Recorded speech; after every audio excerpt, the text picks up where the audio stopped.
জায়গায় দিত, অথবা পুরুষ মানুষ জাগ্রত থাকলে তারা মসজিদে চলে যাইত।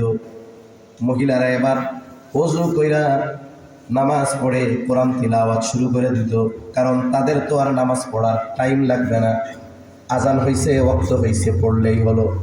কিন্তু যারা পুরুষ, নির্ধারিত সময় মসজিদে নামাজ হবে, দেখা যায় পুরুষ মানুষ ফজরের নামাজ শুরু করতে করতে মহিলাদের নামাজ পড়ে কোরআন শরীফ তিলাওয়াত কমপ্লিট। এইবার চাটা নাস্তা রাস্তা বানাইতো সকালবেলা, কারণ তখনকার মানুষ কৃষিকাজ করতো, সূর্য ওঠার আগেই জমিনের মধ্যে রওনা হয়ে যাইত। যদি কেউ কোথাও সফর করত, বলে সকালবেলা আইসাই মুখে একটু পানি টানি দিয়ে রওনা হয়ে যাইত।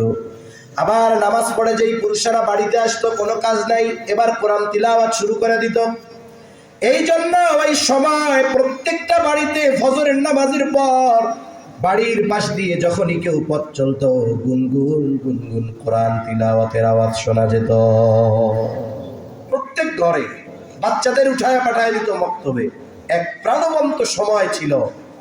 এখন ফজরের নামাজের পরে তিলাওয়াত আছে? জোরে কন্যা আছে? আমল বহুদূর, তিলাওয়াতই নাই। অনেকে আছে কোরআন শরীফ একটা কিনছে, ওই যে বাপ মরছিল কোরআনটা নামায়া পড়ছিল, বাপ মরছে 15 বছর, এখনো আর কোরআনটা নামায় না। ওই পাশ দিয়া ওই বোকা খেয়ে দিয়েছে, ইঁদুর খেয়ে দিয়েছে, কোরআন আর নামায় না। নিয়ত করছে এরপরে যদি আর একজন মরে এরপরে নামাবো। আছে না নাই? আফসোসের সাথে বলতে হয়, আপনাদের মসজিদের খবর আমি জানি না। অনেক মসজিদগুলোর মধ্যে আছে টাইলস করা, এসি লাগানো, জিগজাগ ঝাড়বাতি লাগানো। আফসোস, ওই মসজিদের তাকে কোরআনগুলো সর্বোচ্চ অবহেলায় আছে, ছিঁড়ে গেছে, বাইন্ডিং নষ্ট হয়ে গেছে। একটা গ্লাভ লাগায় রাখবে, এটাও নাই। তাহলে আমল বহুদূর। কোরআনের সাথে কোরআনের মর্যাদা রক্ষার্থে, আজমত রক্ষার্থে যেটা করার দরকার ছিল, এটাও আমরা করি না। অথচ আমাদের অতীতের অনেক বুজুর্গের ঘটনা আছে, শুধুমাত্র কোরআনের একটু আয়াতকে মহব্বত করার কারণে আল্লাহ তাআলা তাকে হেদায়েতের নূর দান করেছে। সুবহানাল্লাহ। জন্য পড়ি না পড়ি, দৈনিক 2-1 নামাই একটু সুমা টুমা খামো ইনশাআল্লাহ। কি কন? কমপক্ষে পড়তে পারি না, লাইনগুলার নিচে দিয়ে হাত দিব। আরে আফসোস, একটা আফসোসের বিষয় আছে না, আল্লাহ রে পড়তে পারি না। এই আফসোসও যদি থাকে, তাইলে হয়তো কোনো সময় ইমাম সাহেবের কাছে কোরআন শেখার একটু আগ্রহ পয়দা হবে। তাহলে বলতেছিলাম, নবীজি সাল্লাল্লাহু আলাইহি ওয়াসাল্লাম বলেন, অচিরেই এমন এক জামানা আসবে, যেই জামানায় ইসলাম নামে থাকবে, কোরআন লেখায় থাকবে। এরপরে নবীজি বলেন, মসজিদগুলো হবে চাকচিক্যময়, ওয়াহিয়া খারাবুম মিনাল হুদা, কিন্তু মসজিদগুলো হবে হেদায়েত শূন্য। এমন হবে বিশাল বড় মসজিদ, ফজরের নামাজ ইমাম আর মুয়াজ্জিন ছাড়া কেউ নাই। অনেক মসজিদ আমাদের দেশে এমন আছে, সুবিশাল মসজিদ, মডেল মসজিদ, আধুনিক মসজিদ, অমুক মসজিদ, তমুক মসজিদ, কিন্তু আফসোস মসজিদের খোরাক নাই, কিন্তু চাকচিক্যের কোনো অভাব নাই। আসেনি? আছে। তাহলে আমার মূল হাদিসের দিকে চলে যায়, নাহলে কথা আর একদিকে চলে যাবে। আল্লাহ তাআলা দুনিয়া থেকে ইলম উঠায় নিবে কেমনে? আলেমদেরকে উঠিয়ে নেওয়ার মাধ্যমে।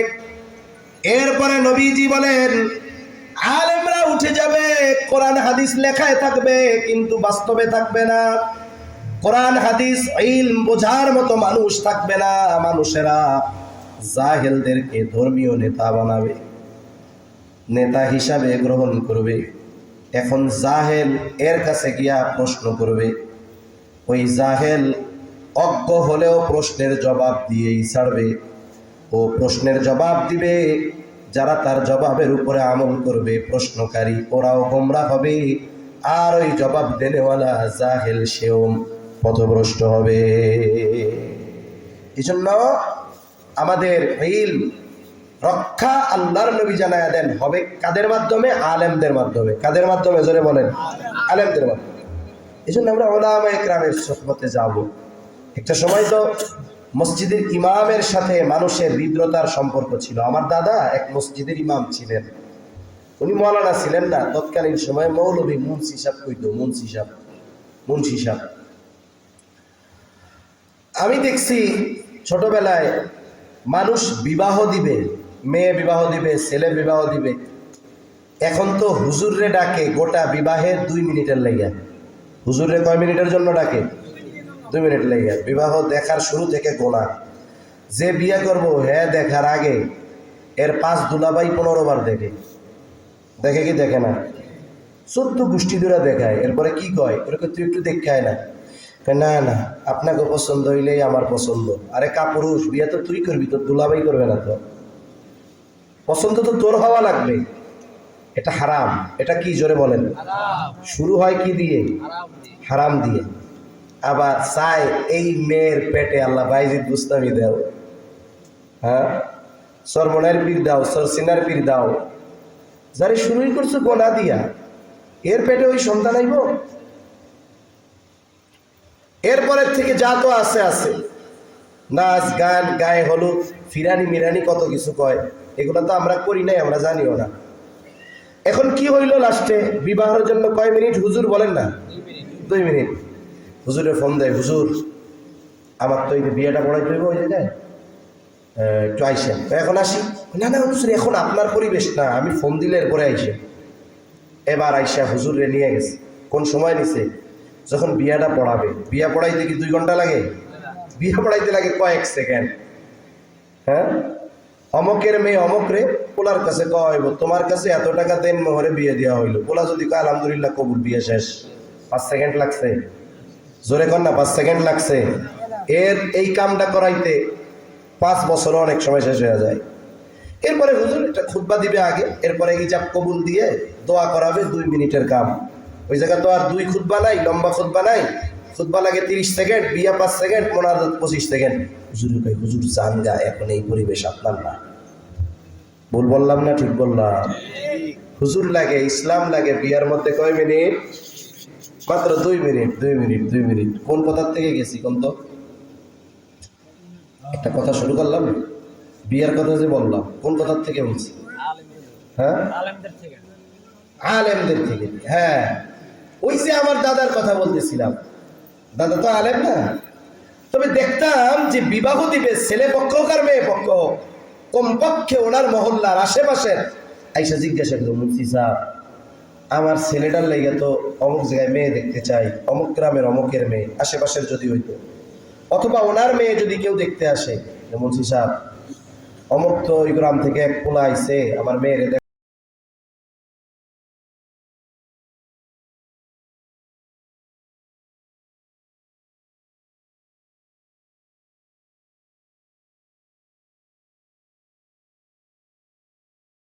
উনি পরীক্ষা করছে, জিজ্ঞাসা করছে, এই সেই। এরপরে যদি অনুমতি দিছে হুজুর, এরপরে মাইয়া দেয়। এর আগ পর্যন্ত মেয়ে দেখায় নাই। আপনাদের পরিবেশ বা সমাজে এগুলো ছিল কিনা আমি জানি না, আমরা দেখছি। তাহলে চিন্তা করে দেখেন, এখন আমাদের ইমাম সাহেব বা মসজিদ ওলামা একরামের সাথে সম্পর্ক হলো দাও আর কুমড়া। দাও কুমড়া চিনেননি? দাও কুমড়া। ইমামরে গালাগালি করে বাইরে এসে ইমামের পিছনে নামাজে দাঁড়ায়। ইমাম গালাগালি জানাজা দোয়া ছাড়া পড়াই দেব না। এই জন্য ওলামা একরামের সাথে আমাদের সম্পৃক্ততা বাড়াতে হবে, হক্কানি পীর মাশায়েখের সাথে সম্পর্ক বাড়াতে হবে। এদেশে একদল লোক আছে আমাদেরকে আহলে হক পীর মাশায়েখ ওলামা একরামের থেকে দূরে সরায় রাখতে চায়। ওদের লেবাসও আমাদের মতো, ঠিক কিনা বলেন? যেটা মনে রাখতে হবে, এদেশের মানুষের নামের আগে যখন মুসলমানেরা শ্রী শ্রী লাগাইতো, ওই ফুরফুরার পীর সাহেবরা এসে নৌকায়, হেঁটে, গরুর গাড়ি, ঘোড়ার গাড়িতে প্রত্যন্ত অঞ্চলে গিয়ে গিয়ে মানুষে বুঝাইয়া শ্রী শ্রী বাদ দিয়া নামের আগে মোহাম্মদ লাগাইছে। মোহাম্মদ তো আমাদের নাম না, আসলো থেকে। মুসলমানরা ধুতি পরতো, নামের আগে শ্রী শ্রী লাগাইতো।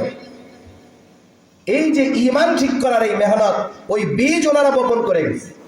আর এখন একদল ভাই এসে আমাদের ওই সমস্ত অতীতের আকাবিরিন পীর মাশায়েখদেরকে যাচ্ছে তাই বলে বকাঝকা করে, আছে না নাই? আল্লাহ ভাইগুলারও সহি বুঝদান করেন, বলি আমিন। ওলামায়ে কেরামের সাথে সম্পর্ক রাখবো তো ইনশাআল্লাহ। কারণ আলেমরা যতদিন থাকবে ইলম সংরক্ষিত থাকবে, আর ইলম সংরক্ষিত থাকবে তো কিয়ামত আল্লাহ আমাদের থেকে দূরে সরায় রাখবে। 2 নাম্বার, নবীজি সাল্লাল্লাহু আলাইহি ওয়াসাল্লাম বলেন ওয়া তাকসুরাজ জালাজিল, কিয়ামতের আগে জালজালা ভূমিকম্প বেড়ে যাবে। বর্তমান দুনিয়ায় ভূমিকম্প সময়ের সাথে সাথে বাড়তেছে। পৃথিবীতে প্রতিনিয়ত ছোট ছোট ভূমিকম্প হয়, এগুলো মানুষের অনুধাবন হয় না। কিন্তু যখন 6, 7, 7.5 মাত্রার ভূমিকম্প হয়, তুরস্কের বড় বড় বিল্ডিংগুলো মুহূর্তের ভিতরে তছনছ হয়ে পড়ে যায়। কিছুদিন আগে আফগানিস্তানে হয়েছে, হাজার হাজার মানুষ মারা গেছে। তারপরে কিছুদিন আগে থাইল্যান্ড, মায়ানমার সীমান্তে হয়েছে। বিশাল আধুনিক বিল্ডিং, আধুনিক প্রযুক্তিতে নির্মিত বিল্ডিং গুলো কেমন যেন বাতাসের মতো হেলতেছে, দুলতেছে। এখন এগুলো কেন হয়? ভূতাত্ত্বিকরা যে কারণ বলুক না কেন, ইমানদার জমিনের এই বিপর্যয়গুলোকে কোরআন এবং হাদিসের আলোকে এসে বিশ্লেষণ করে। ভূমিকম্প কেন হয়? আল্লাহ তাআলা কোরআনুল কারীমের মধ্যে বলেন, ظهر الفساد في البر والبحر بما كسبت أيدي الناس ليذيقهم بعض الذي عملوا لعلهم يرجعون।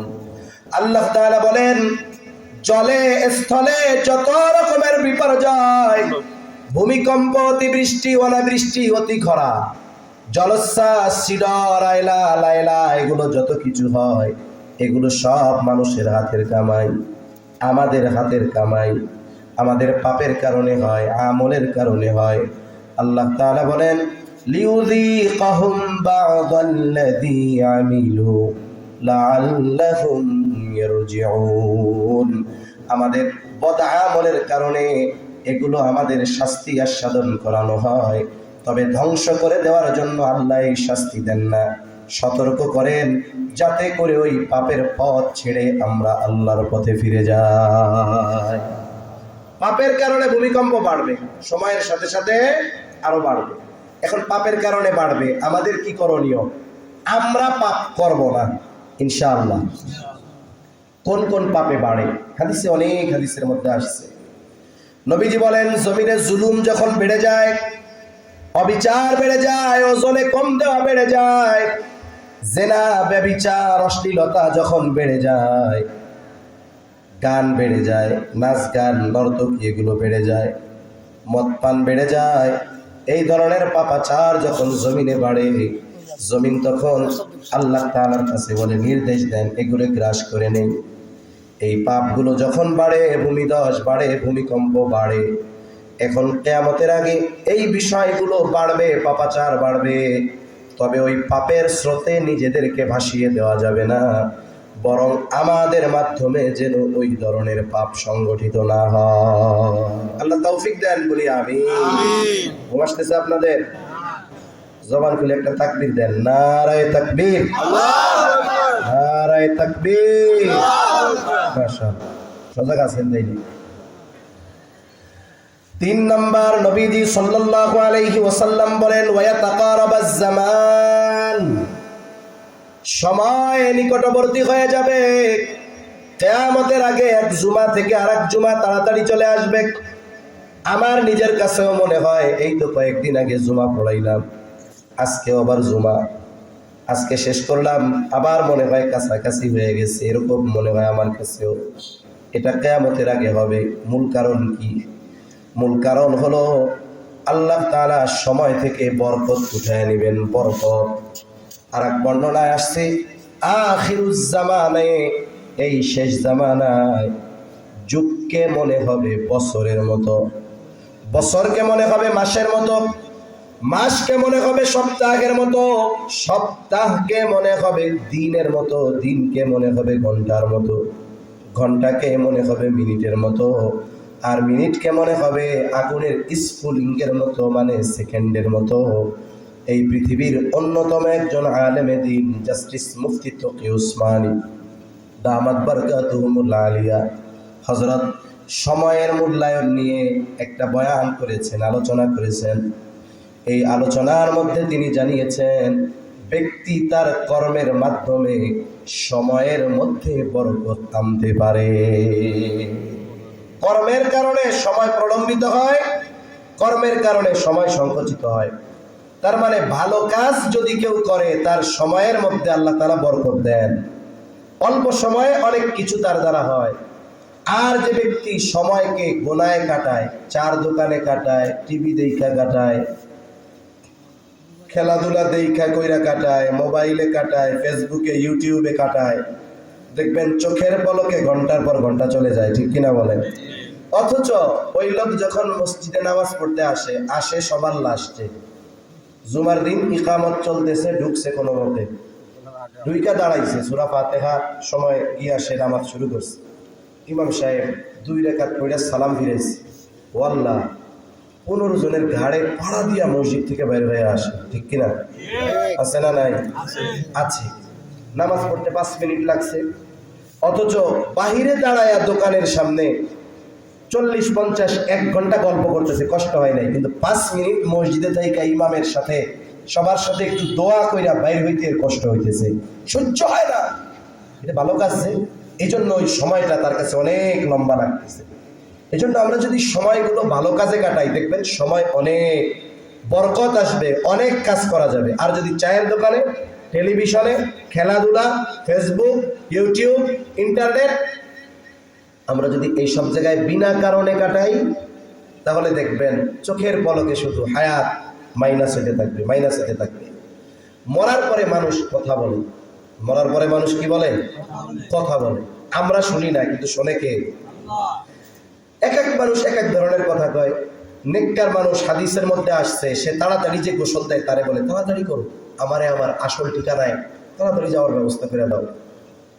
আর বদকার তো ভয়ে থাকে। আর দুনিয়ায় যেই মানুষগুলো সময়গুলো নষ্ট করছে,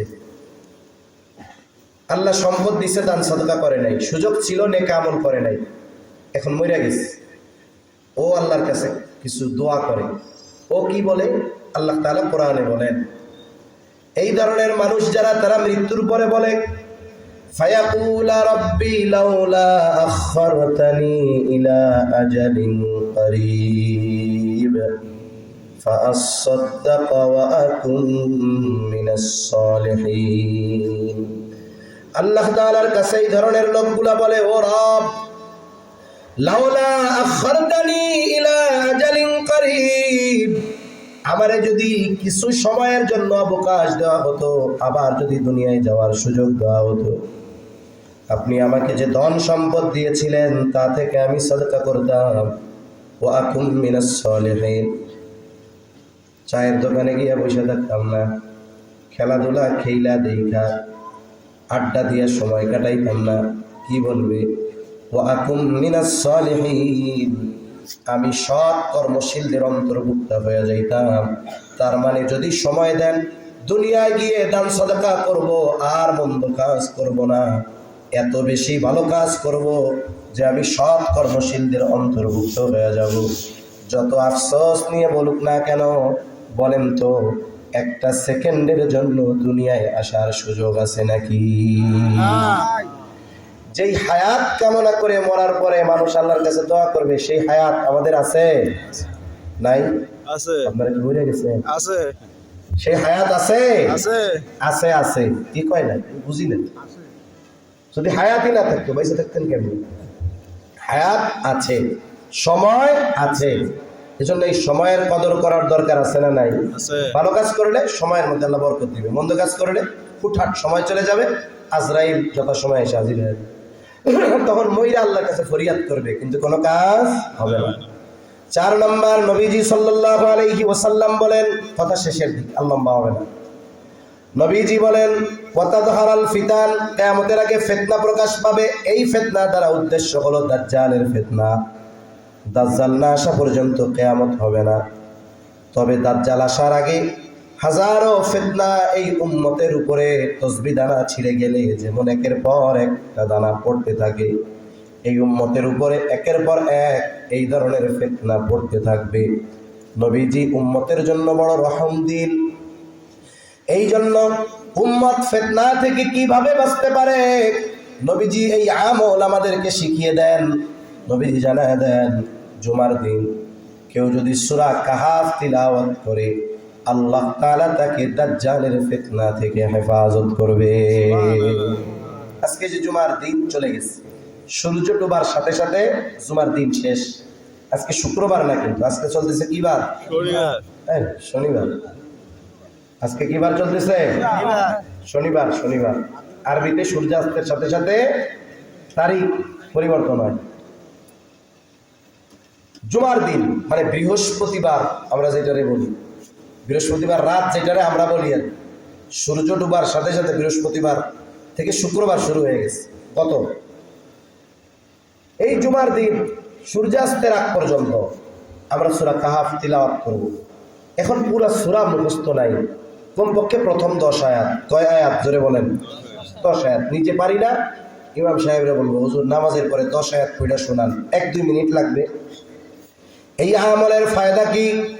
বুজুর্গানে দিন বলেন, যেই আমল দাজ্জালের মতো মহা ফিতনা থেকে উম্মতকে হেফাজত করতে পারে, আশা করা যায় এই আমল যদি কেউ অব্যাহত রাখে, দাজ্জাল আসার আগে যত ধরনের ফিতনা আসবে আল্লাহ তাআলা এই আমলের বরকতে হেফাজত করবে। 5 নাম্বার, নবীজি সাল্লাল্লাহু আলাইহি ওয়াসাল্লাম বলেন, ওয়া তাকসুরুল হারাজ ওয়া হুয়াল কাতলুল কাতল। কিয়ামতের আগে হত্যাকাণ্ড বেড়ে যাবে। সাহাবায়ে কেরাম জিজ্ঞাসা করলো, ইয়া রাসূলুল্লাহ সাল্লাল্লাহু আলাইহি ওয়াসাল্লাম, আমরা তো প্রতি বছর যুদ্ধের ময়দানে হাজার হাজার মুশরিক হত্যা করি, এটা কি হারজ নাকি? নবীজি বলেন, ওয়া হুয়াল কাতলুল কাতল, এটা হলো পারস্পরিক হত্যাকাণ্ড। তার মানে মুসলমানদের মধ্যে পারস্পরিক হত্যাকাণ্ড বেড়ে যাবে। কিয়ামতের আগে প্রতিবেশী প্রতিবেশীকে হত্যা করবে, চাচা ভাতিজাকে হত্যা করবে, সন্তান বাবাকে হত্যা করবে, ভাই ভাইকে হত্যা করবে, বন্ধু বন্ধুকে হত্যা করবে। বলেন তো সময়ের সাথে সাথে এই ধরনের হত্যাকাণ্ড বাড়তেছে না কমতেছে?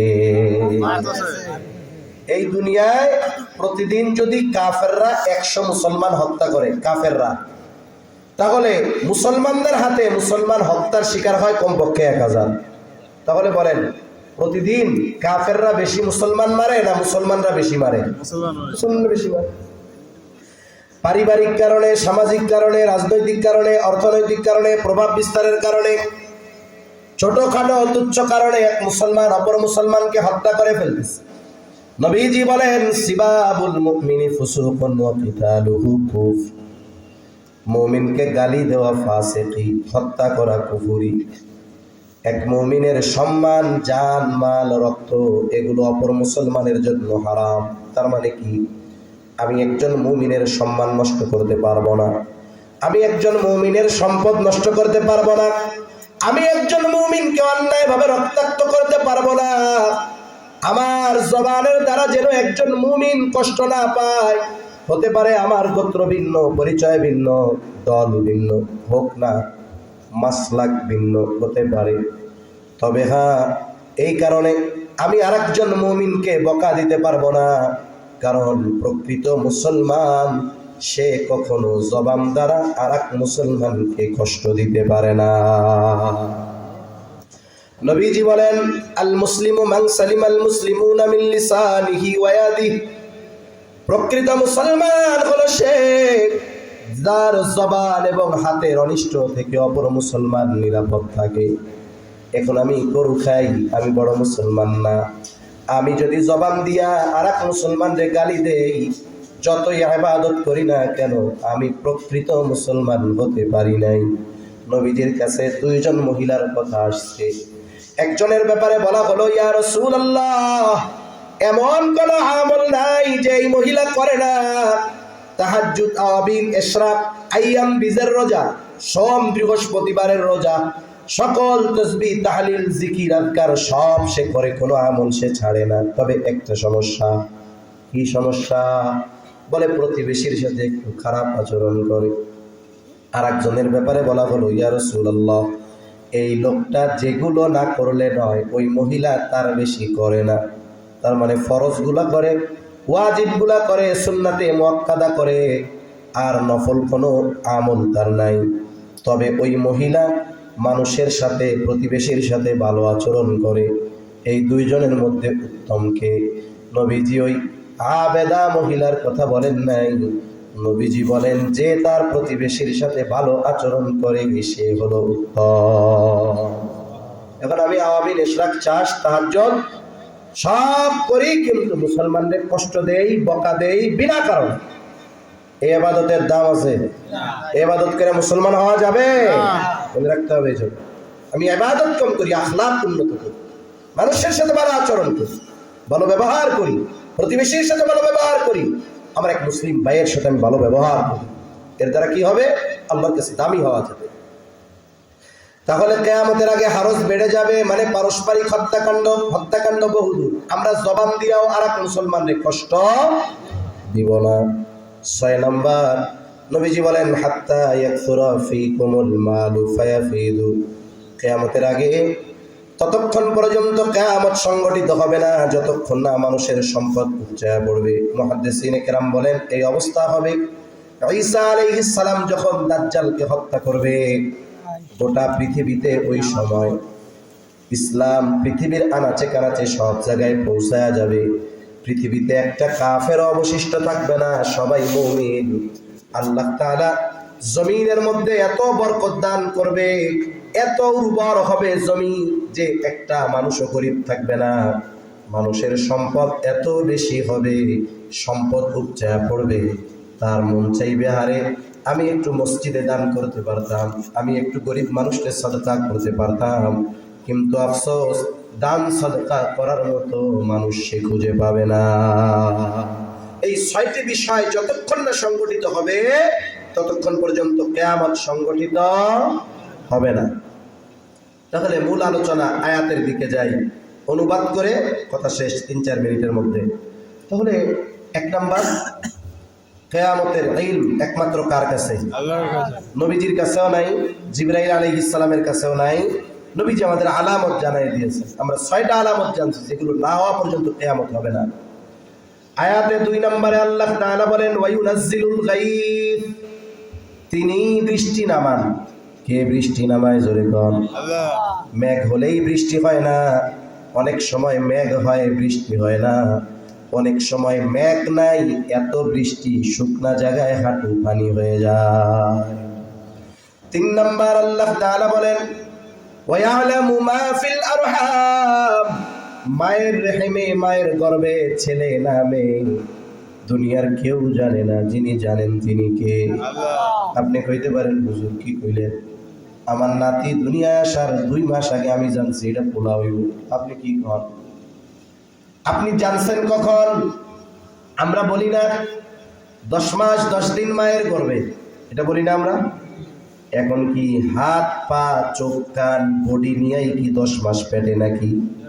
না, একেবারে সর্বপ্রথম মা বাবার মিশ্রিত যেই শুক্রকণা, একেবারে ক্ষুদ্র ছোট সূচের আগায় যত ক্ষুদ্র তার চাইতেও বেশি ক্ষুদ্র একটা শুক্র কি মায়ের রেহেমে পৌঁছায় গেল।